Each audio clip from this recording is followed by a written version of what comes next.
तेनी जो बनाए, स्थिर करे वो योग है। अधीर मन को ठीक जो फिर करे वो योग है।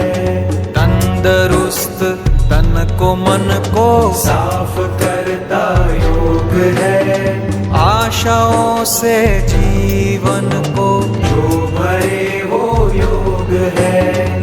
योग शक्ति योग भक्ति जो बनाता स्वस्थ है। सूर्य सा जो तेज देता सुस्ती करता अस्त है।